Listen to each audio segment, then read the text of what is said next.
Oh, hello. This is King Croc, the king of the crocodiles out here in Vegas. And I just want to say hello and I hope you're ready for what's coming.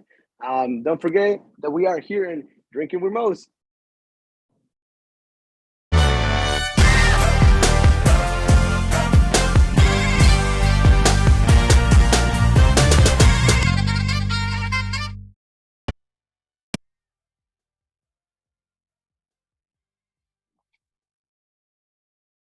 All right, everybody, welcome to Drinking Mo's. Host Big Mo here. Excuse me.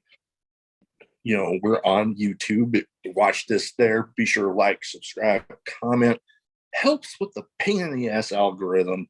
We're on Apple, Google, Spotify, Anchor. Leave a review. My dog acting silly right now. Anyways, I got with me today King Croc. How you doing? I'm doing pretty good, brother. How you doing today? Oh, I can't complain. Things starting to settle a little bit. As of recording, we're right before the holidays. We're in the middle of the holiday season. I already got things getting kind of squared away for a big month of January. I actually confirmed a couple interviews that I'm in particular excited about, because me being the fan of the deathmatch style, two of the biggest names out there, Matt Tremont and Mickey Knuckles. I got them both. I agree. Wow, that's super exciting. Oh, man. And as of recording of this, the promotion Warrior Wrestling, good friends with the promoter, I just saw the advanced copy of the official pre-show, and I am featured in there quite a bit. So I'm well, congratulations to you, brother. That's super exciting. Oh yeah.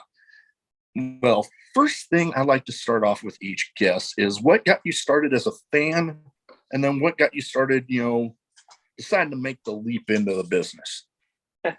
Well, as you say, I'm King Croc. I'm original from Tampico, Tamaulipas, Mexico. I started my career back there. My dad was a super, like a huge fan of wrestling, which in Mexico could be as lucha libre. Therefore, I'm used, that's why I use the mask.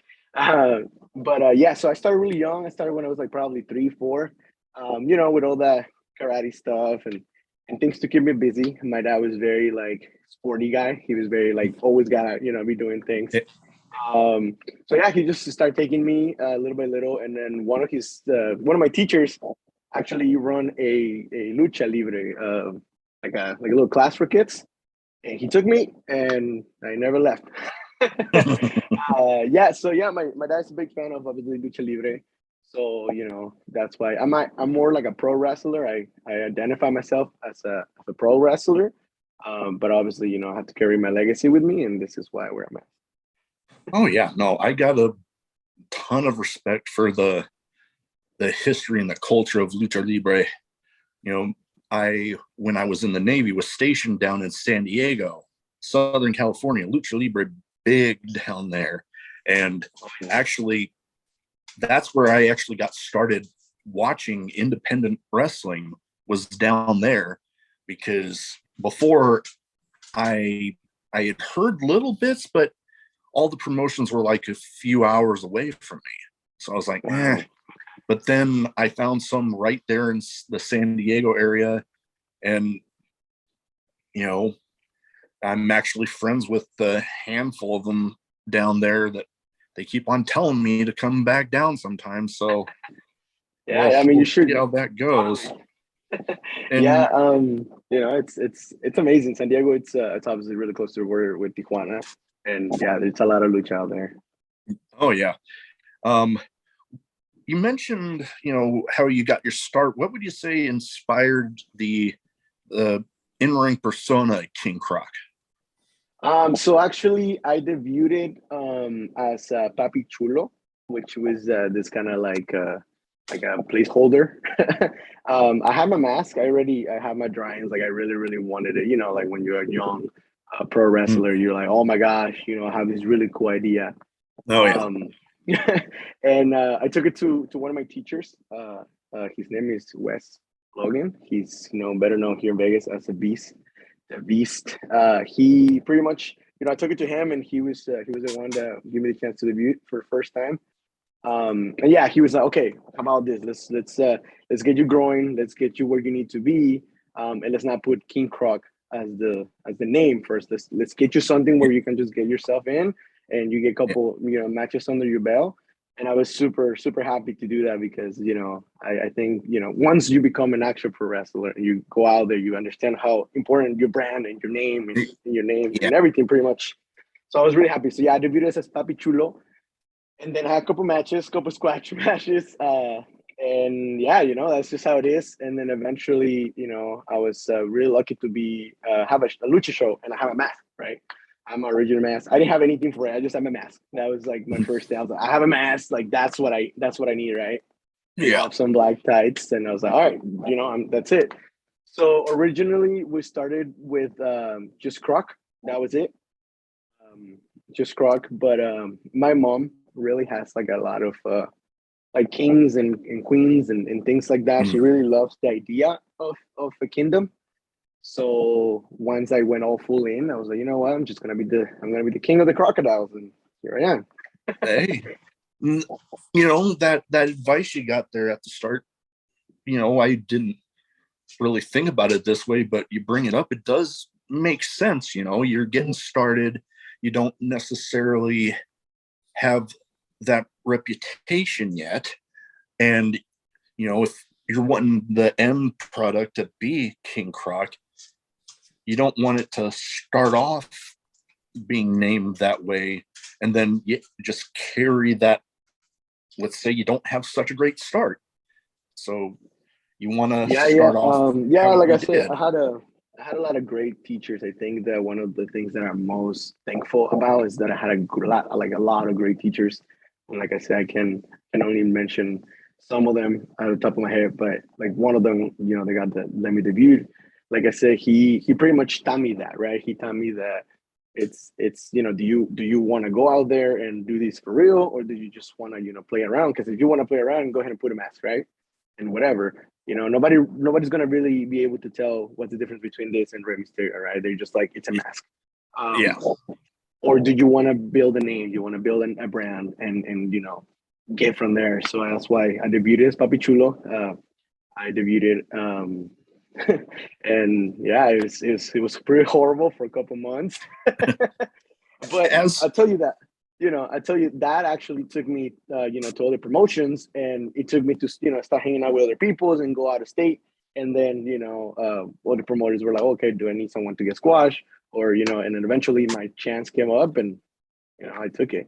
But yeah, I think it's very important to know as a young wrestler, or want to be a wrestler, is that for the very first thing when you come out, it's not gonna be it's not gonna be Triple H, it's not gonna be the Undertaker. So yeah, you had to build it and experience that for yourself, and then once you're like, okay, I know what I want to be, or sometimes, I mean, for me, it was just the crowd. Like the crowd made me, yeah, and it just happens. But for some other people, they have like really backstories or whatever it is that they want yeah, to make. But yeah, yeah. when you start, I think it's very important to, I mean, as horrible as it sounds, not really be you. No, you mentioned guys like it's not going to be all the time like guys like Triple H or the Undertaker. I mean, when Undertaker was getting his start, and maybe I'm remembering this wrong, but one of his first matches was actually against Bruiser Brody, and it threw him in there and just got thrashed. So it's like you get started, you're gonna have little bits like that, and then you build up the reputation and things get going. Yeah, that's I think, it's really difficult to, be able to manage those two, because you really, you want to go out there, you're like, oh, look what this cool thing Yeah. I can do, when you're Oh young, yeah. you're just like, oh my God, look at, oh, I can do this better, and you don't really understand what's behind it. But once you pass that, I think you're just like, oh yeah, totally, teach me more. I wanna I wanna be able to do more matches, and then Oh eventually be yeah. like, oh, Okay, I'm ready to be who I want to be. Oh yeah. And one thing that I've noticed, especially out west with independent wrestling, is and I mean really anywhere anymore, with the streaming services and stuff, there's so many choices for independent wrestling that some places it's like, well, really any place, they need something to set them apart. And one thing I noticed with one of the videos you sent me that I don't necessarily see too much, not just in independent wrestling, but really pro wrestling in general, is where you you hear the commentators there live. And the versus pro studios, I was watching and I'm noticing that. I'm like, huh, that is unique because most of the time you go to independent shows, if you're there live, you're not hearing the commentary. If you go to WWE or AEW, you're not hearing the commentary unless you have the show getting recorded on your DVR and you go back to watch it later. What's it like, with those shows? So obviously mention what you were saying, all here because we're so close to Arizona and LA. Lucha shows, most of the time they always have that intensity, like kind of like soccer. We try to make every sport like super Yeah. loud and excited. um, in Mexico, actually, when I started, one of my coaches told me that we need to do that, because that was you bring people in. You bring people in, and it's, oh, what's happening over there? So pro wrestling. The reason why they started doing it live is because they were performing on a mall, it's called the Boulevard Mall out here, and it was that. It was just pretty much the grabber, and it was like really people who were like, we could say, um, seasonal fans or no real fans. We're kind of passing by, and we're looking at this warehouse, right? And it's like some dude is going through a table or something, and it's like, oh my god, like I want to be there. So I think that was, and it just became a stapler, like literally became like a sign, and people were like, oh my god, like I love being here, not just for the performers and the people, but the ambience. And like I told you, I think the crowds are always like the best, because if you feel comfortable, Yeah. you might want to be coming back and coming back. And I think that's why they started it. And it's really cool because, for example, me, I do a rock bottom. Ultimately, that's one of my finishers. But I was training one day, and one of the announcers was like, "Oh, what's your finisher? What are we gonna do?" And I'm like, "Oh, it's a rock bottom." Oh, okay, cool, cool, cool. And you are King Croc. Why have you ever thought of calling it a croc bottom? And I was like, no. And he's like, we should try it today. So I go out there, hit my croc bottom, and he loses, he loses his brain. He's just like, oh my God, the croc bottom, the croc bottom. And it was that, that feeling of like, oh, that just happened, So I think it really adds to the experience. And, now Oh, I have a croc bottom. hey, yeah, you never know when you're going to get little ideas like that from. And you're very much right with the presentation of those shows with those guys. It does add a bit of that intensity. Like, you go to a lot of independent shows, like you mentioned, you don't hear the commentary. And, you go to those shows, and from what I've seen of the videos, it adds that excitement. You feel their excitement, that intensity, and I kind of want to go to a show. Yeah, you're more than Oh, welcome, and we're in Vegas, so yeah. And because obviously Las Vegas is always known for a lot of conventions and things like that. We known to be like loud, so that's obviously we have a full convention of a bunch of people. We do a show every year. It's kind of like our WrestleMania. Out here locally, it's called Level Up. It's an expo specifically just for people anime and all that stuff. Like it's a really big expo, yeah. and we're super lucky to host down like the wrestling show. And it's like you get all those fans, and again, you grab them, and then it goes from just regular fans who always there, your locals, to like people who came from all over the world, Yeah. ultimately, and they're just like being part of the intensity, and it becomes like really really gigantic crowds, and you can feel it. So it helps as a performer. I think it helps you a lot to be like, oh, I'm supposed to be doing this right now. Yeah. Okay, okay.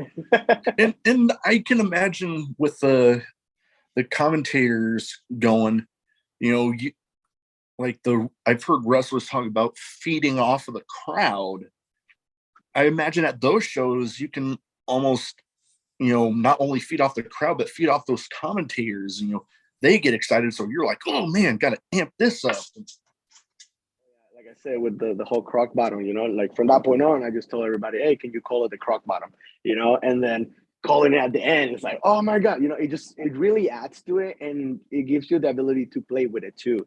Because like, let's say that you have like a storyline, or you need whatever you need, like sometimes you're trying to break through a character. Not too long ago I went heel and I needed that. So, when snapped the phone, I mean the mic, and give him a little promo, so it adds up to the experience. Like I one time there was this guy, this baby face who just completely loved like feeding out of the crowd, right? And his thing was specifically going to the commentators and like dance with them a little, right? So I did that in the middle of my heat. I grabbed them, throw them to the commentators, and dance a little with it as the commentators would, like, oh, this is what normally happens. But now it's happening this way, and it just kind of closes that, and it really helps you, like you said, feed. For me, it's always been crowd. Whatever the crowd wants, they're always gonna be right. I was the fan ones, and I know how that feels. So if you can make it even bigger, why wouldn't you, right? Oh yeah, no. And you know, brought up a question that I didn't have on my notes, but I was just thinking about it. When people like, a lot of people, it's either they like being the baby face, they like being the heel. Which one would you say? Do you have a preference on which way you go? I For my character, I think I love being the baby face because I feel like because I wear a mask, I can connect with like smaller crowds, or more like intimate, or like like kids, things Yeah, like families, right?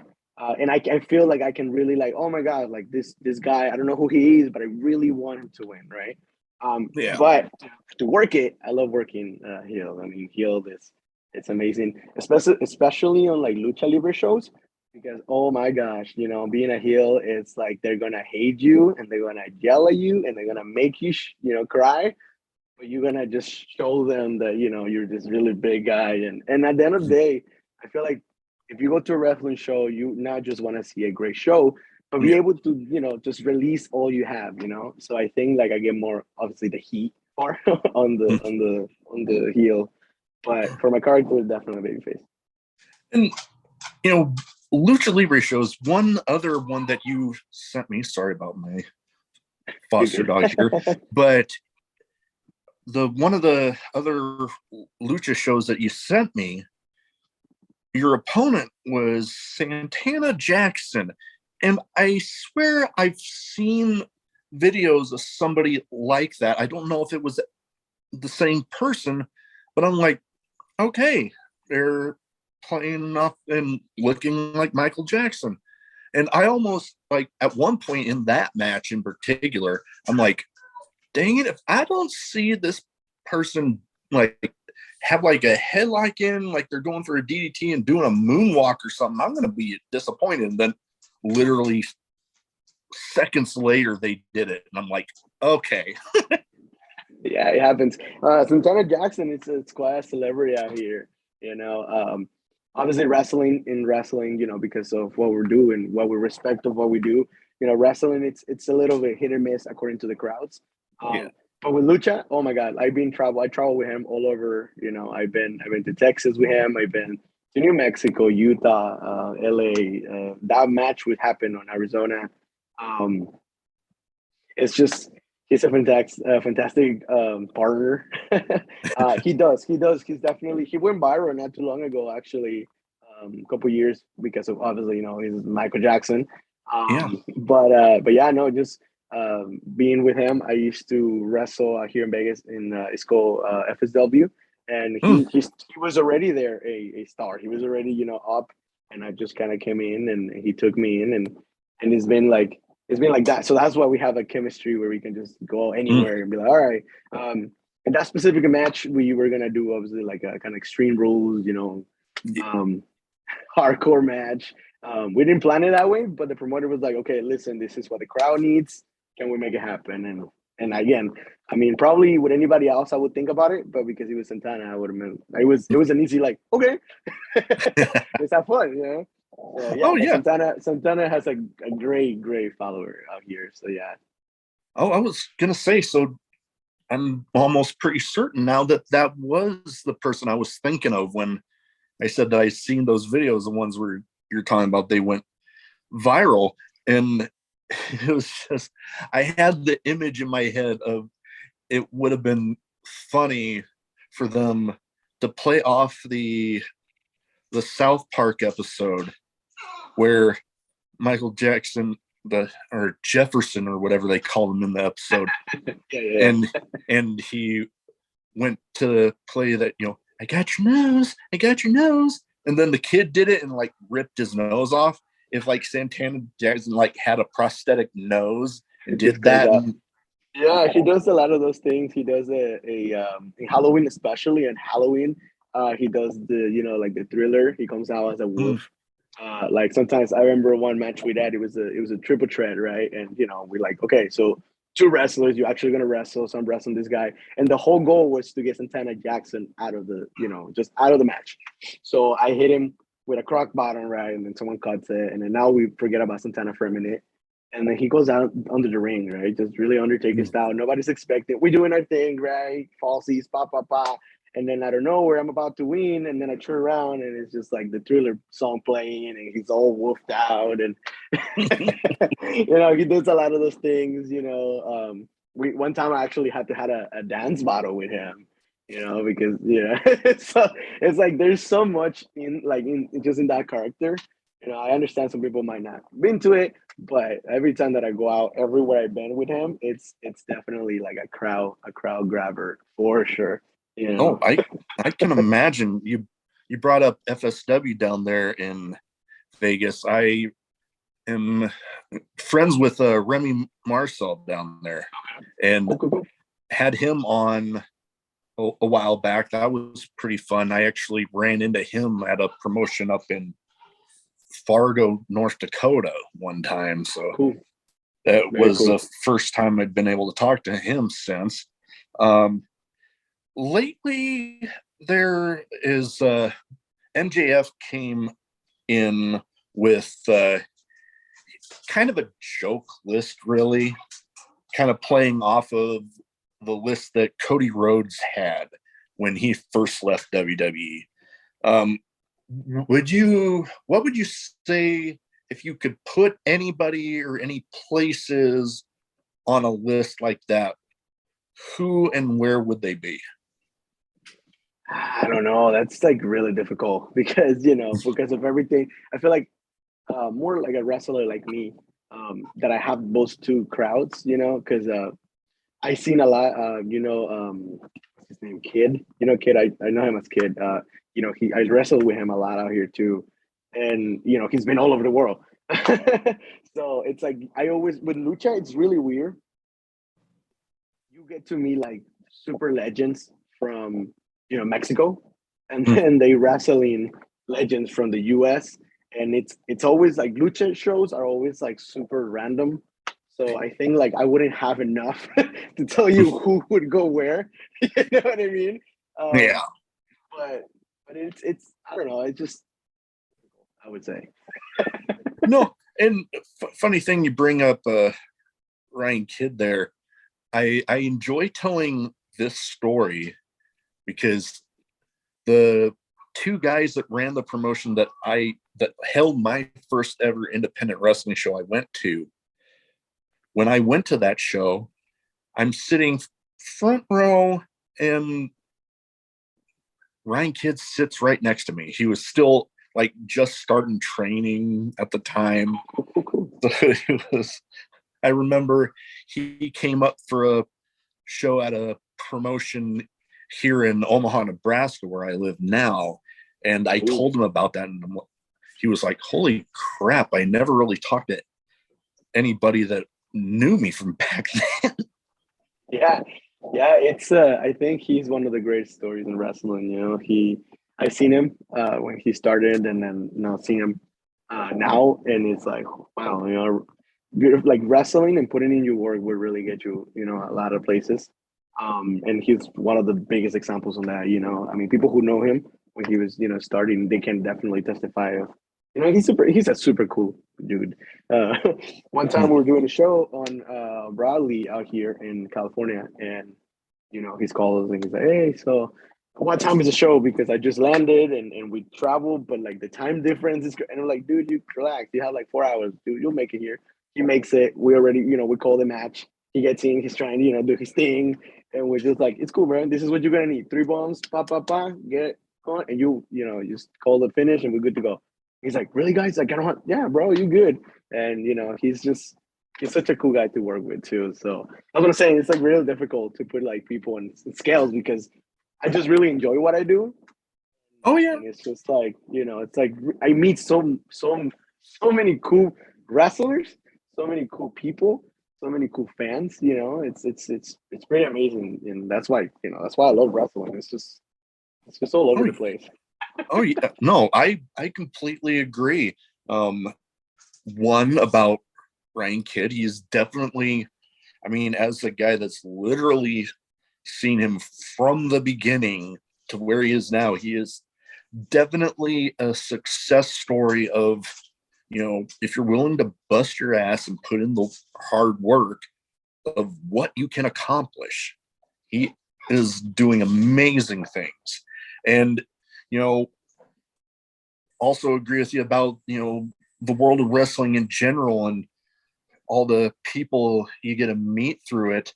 Me being a fan, a podcaster, like some of the people I've got to meet just through doing this stuff has blown my mind. Like I mentioned, having been to Warrior Wrestling when they did their St. Louis show. I mean, I got to be a part of the fan fest, and like Mike Bennett is like right across the aisle from me, and just down the aisle from me there's Yuyamura from New Japan, there's Lance Archer, there's Jonah, there's Jeff Cobb, there's Athena, there's like all the people. And it's just amazing because just knowing the sheer amount of talent out there and getting to see them shine. And I got to be front and center and watching Jeff Cobb go up against Jonah, and like literally, and I haven't really seen this much since, but I remember being close enough that like literally they'd go for a chop and you could literally see the beads of sweat flying off. And it's just like, oh my God. Yeah, and everybody in the back is like that too, everybody in the back's like, oh. Oh yeah. I completely understand it. There is this spot that a lot of older wrestlers like to do, the double chop and pa pa pa. In lucha libre, they try to not do that whole back and forth. They just try to be like, one solid. All right, sell that for 30 minutes, because it's gonna hurt you. So yeah, I remember those drills. People. It's like the thing with wrestling is like, we are obviously preparing ourselves to go up the ring every single day. One super wise wrestler always tell me, is like, I know how I'm going to go up there, but I don't know how I'm going to come back. So, you strive to have fun.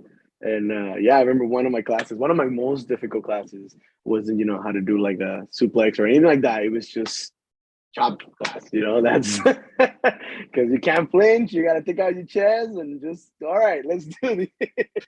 So, I totally understand. I understand it. When we're in the back and see that, it's like, woo. Oh Fire yeah. out there. Oh yeah. I remember seeing there was at that Warrior show, there was Casey Navarro versus Mike Bennett. And I actually ran into both of them at a show in Des Moines, Iowa for Sammy Callahan's promotion.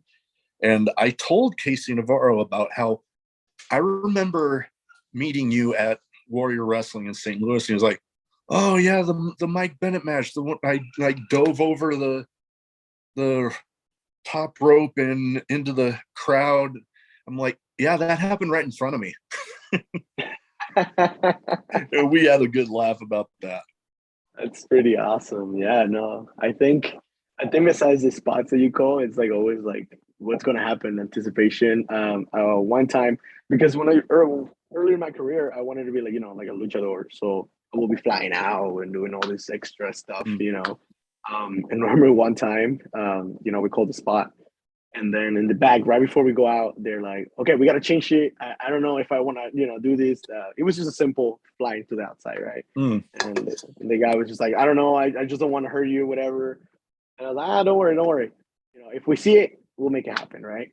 So I go outside, and it's I was a baby face, and then there's this guy who, I know he's a promoter for the event. I seen him before, and I just see him in the crowd, and I'm just like, so I grabbing, the other guy, and so now he's holding him up, and I just tell him slowly, I'm like, all right, man, this is the time when calling the spot, right? You call it.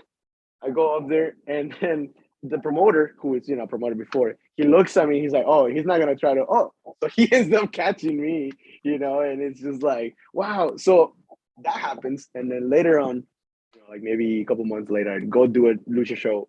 This happened on San Francisco actually, and this fan comes to me. He's like, "I saw you doing this thing, and you grabbed this fan, and it was awesome that he caught you." And I was like, "Oh, really?" He's like, "Yeah, I was right there."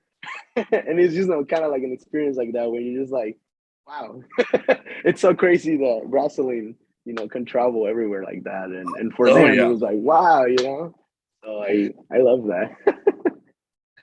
And I remember the other person in that match, Mike Bennett, that I mentioned. I've actually ran into him about 3 or 4 times. And the last time this year that I ran into him, I joked, man, we need to quit running into each other like this. For real, right? I don't have that problem because obviously I wear a mask, and that's one of my biggest things that I'm able to just take it off and boom, back to normal life, I would say. Um, but when it's wrestlers, they always look like, is that King Croc? And I'm like, oh no, I gotta. So yeah, I totally understand. There was one time when we finished the show, and they're just like running, right? And then everybody's picture, because the fan base out here is like normal. It's very like, I'm gonna wait until you leave, and I'm gonna take pictures with you. Like I'm not letting you just leave, right?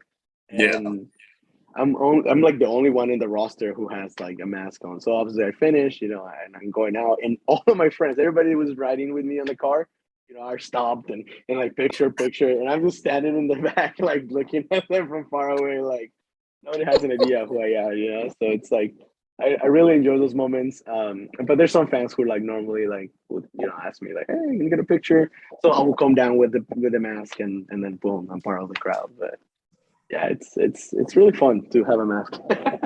I can imagine. Um, I have 2 categories that I like to kind of round off the show with. One, a little bit of a name game that I kind of tailor it to the guests. This one with the lucha libre culture, I figured why not? This will be a lucha libre edition of the name game, where Love it. I name off some lucha libre legends. You give me your thoughts on them. Perfect.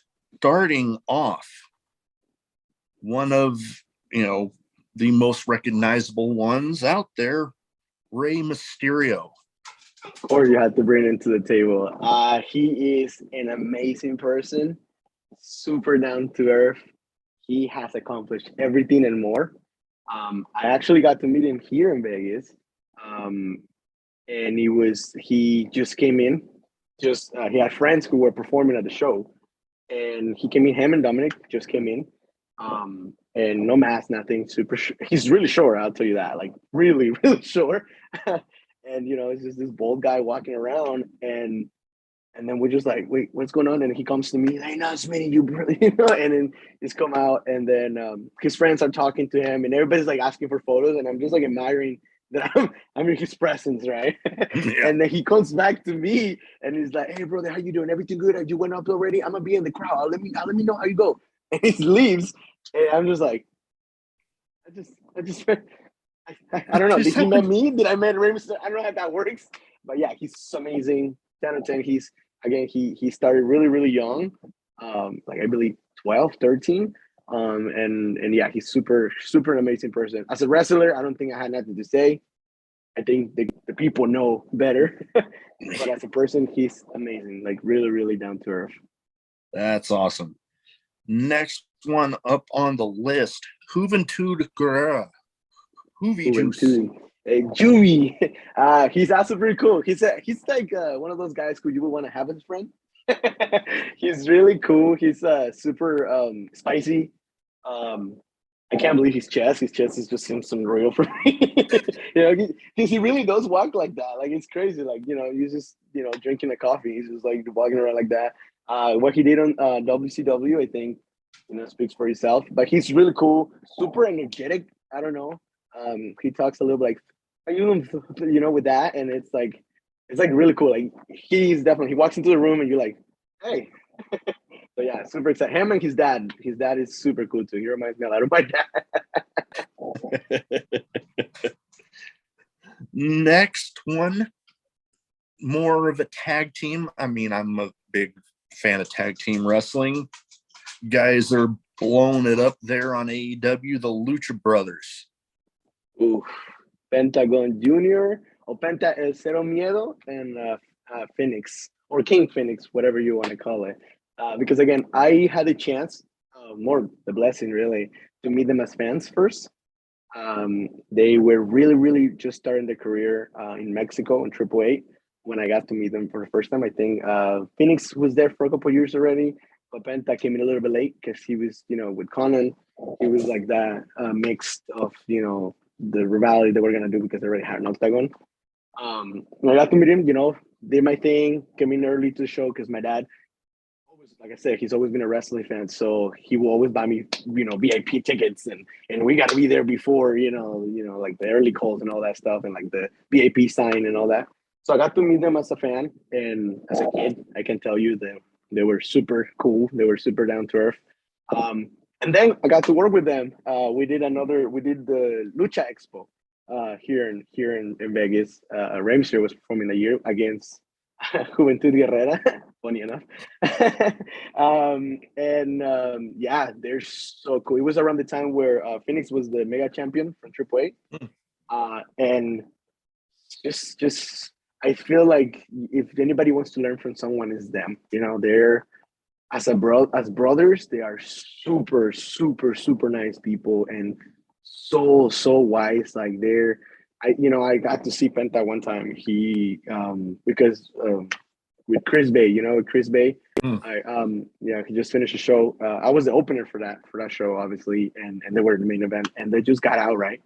And our match just ended, and the guy that was working kind of did a little, it was very stiff, and did like a blow up. He pretty much blows his spot, and he goes out, and he's just like, he's wearing a mask too. That's what we had that match, and Penta just gets there, and he's like, hey, heads up, this is not the end, and it was just like, I was like, wow, why didn't I mess it up? I would have loved for him to tell me that.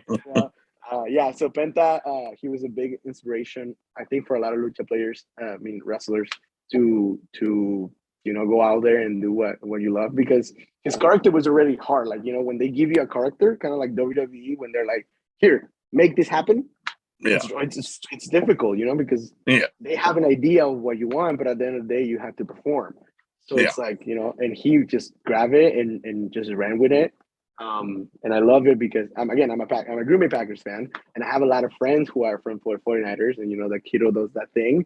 And I was like, you don't even know where that's from. Relax. So yeah, I think both of them nothing but amazing, and I would love to hopefully get as big as they are, because they are truly like a school in there and everything they ever done. No, yeah. And funny thing you bring up, knowing a bunch of 49ers fans. Like literally the entire in-laws side of my family, 49ers fans, all of them. So I kind of get, yeah, we kind of like, go back and forth. Yeah, the couple last years been tough. But yeah, at least if I like anything, it's definitely that little cero miedo. Oh yeah. So I'll take that. And leading into last but not least guy on here for this category, you brought up mega champion. Well, my friends at Warrior Wrestling actually announced that this guy is going to be at their show in January in South Bend, Indiana, the Kingo. Hijo del Vikingo, yeah, he is.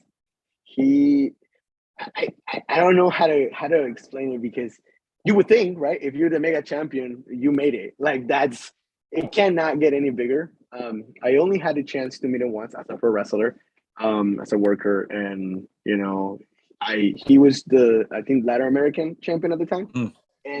And I seen when someone is a champion, they normally come in with their belt, so you immediately know who this person is, and and you do all these things, and everybody's super excited. Like, normally, you try to look good before you perform, right? And he had two things. One is his actual bag, where his gear is bigger than the bag that he carries around, because he has this thing on the shoulders. Oh, that, It's like yeah. it's like a whole football, Yeah. protection. Yeah, it's crazy. So that's one. That's kind of how and he's very short too, very skinny. But he's very like how can I say, he's super human. Mm. He's like kind of like Rey Mysterio, but this guy is like super like I met him when he barely started having shows out here in the US. And obviously I kind of played a little bit as a translator. And he was just like, bro, like, you're like a god out here, bro. What are you doing? And and he's just like super like, guys, I'm sorry. I remember we were getting ready, and there was like a cup of, like, a water cup, like one of, not like a bottle, but like a cup. It was just there, and it was right in Yeah. his seat, right? So instead of being like, hey, who put this in here, he just, the water cup, the chair, move the chair over there, grab another chair, God knows where, brought a chair again, and put the cup back. And I was like, that is something that a lot of people should learn from. He just, Yeah. he's like, I'm here to work. I'm just like, I'm here like a worker. Again, I haven't really be with him. I haven't really, like I said, I only met him that one time, and that's what I got. And I was like, wow, like this guy's going places now. He's the mega champion, and I think it's completely deserved. He worked really hard. So yeah, nothing but amazing things. That's awesome. I'm excited to get to see him at Warrior Wrestling next month. They got a big thing for him where Sam Adonis and Johnny Warrior, John Morrison, they're going for Johnny Mundo. Johnny Mundo going for the Warrior Wrestling Lucha title at the show this Saturday. And the winner of that, whoever comes out of that as the Lucha champion, is going to be facing him at the show in January. So it's either way, it's going to be pretty big. Yeah, whoever gets it, it's going to be pretty amazing. I tell you that. It's a guarantee show. I tell you that. Oh yeah, no, I'm excited. Last category I have. I used to call it a speed round, but to be honest, it never went that damn quick. So I just changed it. Random questions. I have one that I usually like to lead off with, and then I just whatever comes to mind when I'm making up my notes. So, first off, the one that I always like to ask everybody and like to start off with, craziest in-match moment. I got to wrestle a clown. We were doing a lucha show. Lucha show. I'm telling you, bro, lucha shows. I was doing a lucha show, and this clown just, I don't know where. I didn't see him. When I saw the tape, I saw where he came from. But he just kind of slid into the ring, and it started doing his thing inside the ring. So I was like, oh, is this part of the thing? We were in a parking lot of like a supermarket. And I was like, what's going on? Turns out that he was just a random guy. So, most of the time you would react and try to get him out. We just play along. We're like, all right, here. So we stopped passing the balloons and throwing over. And then he went up the ropes. And then I grabbed and I was like, yeah. And then throw it over to my friend. And then we got him out of the ring, but it was just like super random. We went, we got into the bag and it was just like, what happened? what happened? Yeah, super random, but Oh man, that's funny. Next question. Go-to drink, whether alcoholic or non, or if you want to name one of both.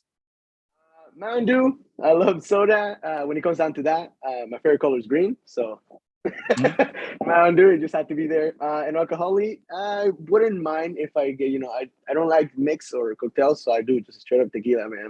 I'll take some shots and we're good to go. A Patron. I consider alcohol. I'm more of a beer guy, but I do dabble in whiskey and tequila. I particularly like one Casamigos that used to be owned by George Clooney. That one's pretty damn smooth. And then the Terramana, the one The Rock owns. Yeah, just as smooth, but a little less expensive. Oh yeah, they're party alcohol. I call it because everyone can drink it, Oh yeah, no. I remember first time I had Casamigos was in a margarita that a friend of mine made when I went to a restaurant of his for my birthday, and he's like, "Okay, you might want to watch yourself," because I'm like, after I had the one, I'm like, is there any alcohol in this? And then I have it, yeah. I think I had one more. I'm like, yeah, I'm gonna stop at 2. Those are the danger one. When you don't feel it, you keep going. Oh yeah, you don't taste it right away, and then you're like, oh man, this is all right, and then before you know it, the 1 tequila, 2 tequila, 3 tequila floor. I did I did a North Carolina show for a little bit close to Raleigh, and obviously it's an army town, and we did a wrestling show there, and one of my friends, my best friend, otherwise I wouldn't go that far. He actually is located there. He was based in right, and anyways, so he's like, bro, you gotta try this place. So after the match, we go, and it's this like restaurant when it has like have the beer all over the world, so you get to choose 3 beers as a bundle, or you can drink one by one if you want to taste them. Obviously me being the guy, I'm like, beer. I drink tequila, it's nothing. So we ended up getting 2 German beers about this size, and they had like 8.2 of alcohol. And the first one, nice and smooth. I can smell it, which was weird, but it didn't taste too crazy. Second one, that's it. I was so good. I was like, yeah, this is fine. So I understand when you're like, oh, this is nothing, and then boom. Oh yeah, I get it. Next one. What is a match type that if you could, you would hope to avoid having? I think experience-wise, I did 2 matches. One of them was the Bulldog, which is like you chain. Yeah. It was fine. It's just it reduces your ability of wrestling because of the bumps and where you want to take. There's some guys who don't care, they just take a bump with the chain. But obviously, if you're trying to perform, Yeah, I would, because it's difficult to keep the pace with everybody, Mm, right? Like sometimes I had it with the ref step on it, so I was like, mm. so it's just like it was very difficult. Not because it was dangerous, almost, I don't think, because I feel like we were pretty safe. It was just very difficult with like manner. And another one that I would say, it's any match that has to do with fire, like a table on fire, like a door on Mm. fire. Just because I seen enough to where like you have everything prepared, and even then, something could happen. So I think those are. But I do love street matches because, again, growing in Mexico, they that's kind of like the thing. You have to blade every 3 matches. So yeah, so I love street matches. I done a couple of them. I hit to it. Once you got hit with a chair for the first time, I feel that's when you're like, okay, I'm a wrestler. Like, all right, this is this is how it feels. Yeah, I think those two are just like a little bit, obviously, because of the fire, because you can't really, like, you can be as prepared as you can possibly be, but still leave the Oh, space. no, I totally get you. The dog collar match kind of came into prominence this last weekend with the final battle show. And then, funny thing, you brought up fire, because when I was at Wrestling Revolver back a couple months ago, there was a death match between Jake Christ and Joel Bateman. Okay. The first ever like legit death match that I've seen, not like just a hardcore match that's being called a death match, like legit, like CZW, GCW style death match. And it ended by them taking 4 chairs, bridging 2 panes of glass on them. And then Jake Christ match manager came in and lit the panes of glass on fire. Oh, wow. And I was on my feet, and I swear my jaw was on the floor. I'm like, no. Yeah, what was imagine that into a pile driver, or something. Oh God. Oh yeah. No, That's it was crazy. absolutely insane. Yeah. Yeah, I seen pros, like, again, I seen like people that I'm just like, wow, like, you're really gonna do that spot? That's awesome. But it's difficult, because if you don't have a control, it's like, like, it's one of those things that you just don't know how it's gonna react. Yeah. Yeah. You I never like know, to. because especially when, like you said, fire unpredictable. You could take the lighter fluid, or let's say you use something else for the ignition source, Mhm. and let's say the liquid starts to splash, and boom, there you got fire Yeah, in yeah, other yeah. unintended places.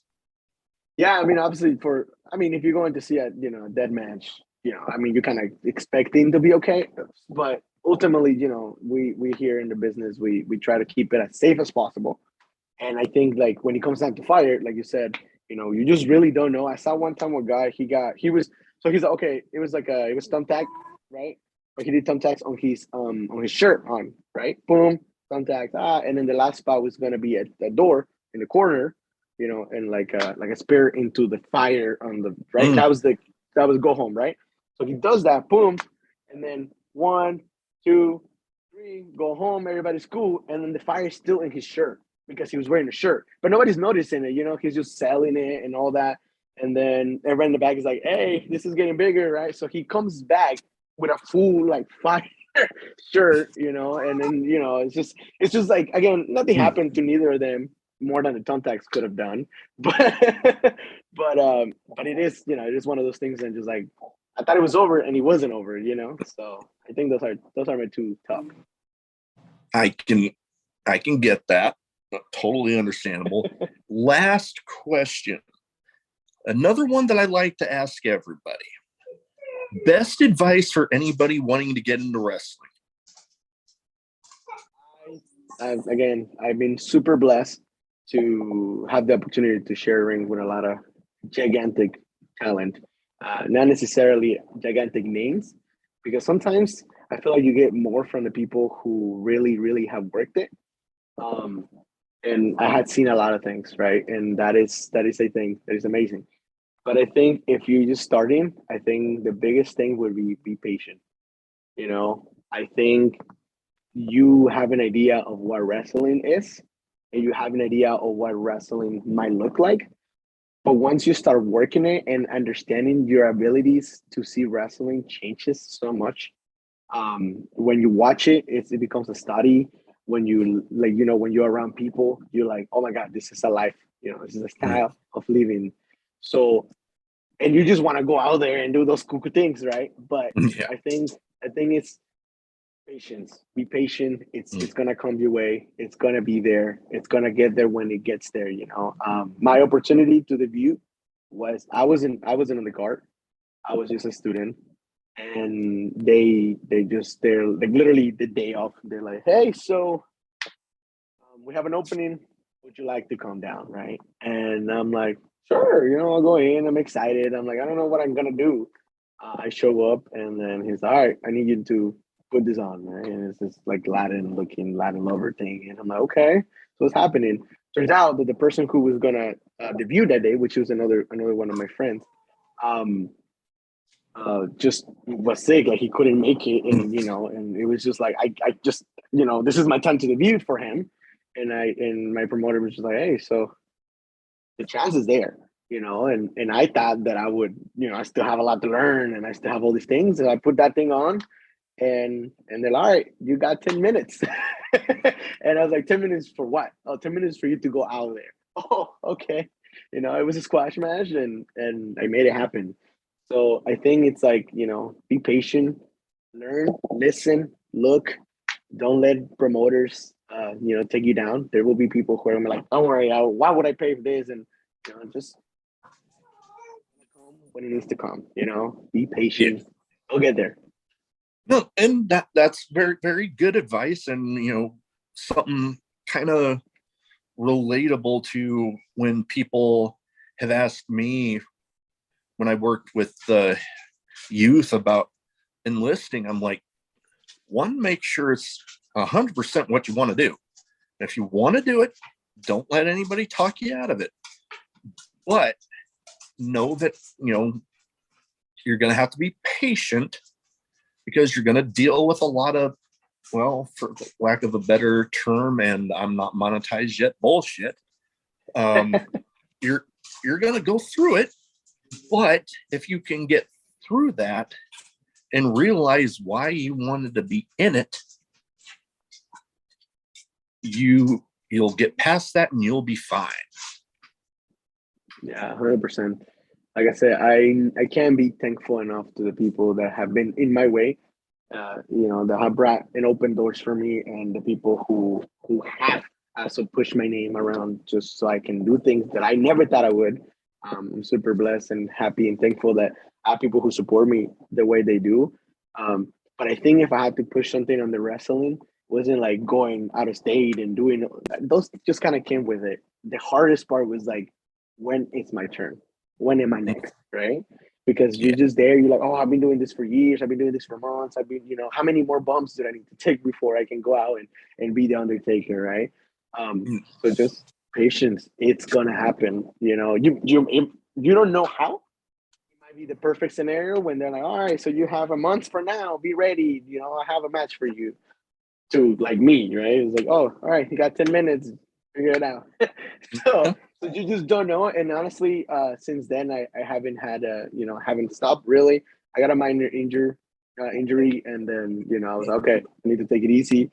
But besides that, it's just be patient. You'll get there. I promise you. Great advice, like I said. Well, anyways, that is about all I have. I want, one, thank you for taking the time to talk to me tonight. And two, where can people find you social media wise so they can get an eye on you? Yeah, you can look me on Instagram. Mainly, I'm there. It's gonna be king.croc_LV because I'm from Las Vegas, as I said. I'm based right now in Versus Pro Wrestling, which you guys should totally check them out. That is like kind of my story, sequence here in Versus. But if you are anywhere from California, New Mexico, Arizona, Utah, Nevada, and you're a fan, you might just see me around. And I would say though, this happens for whatever reason for a lot of wrestling mask wrestlers. If you see me with my mask and you want a picture, go ahead and come over and tell me you want a picture. I'll take a picture with you. I promise you, we do not buy. Although I'm a crocodile, I won't buy you. I promise. Awesome. Yeah. I'll be sure to put links and stuff in the description. Like I said, thank you for taking time to talk to me tonight. And well, my dogs are starting to act like they want something out of me, so I guess I better be going. Not a problem, man. Thank you so much for having me here. I appreciate everything. It was really fun talking to you, brother. It was awesome. You're welcome back anytime. Not a problem, bro. Let me know. Keep me posted, and I hope you have a good time.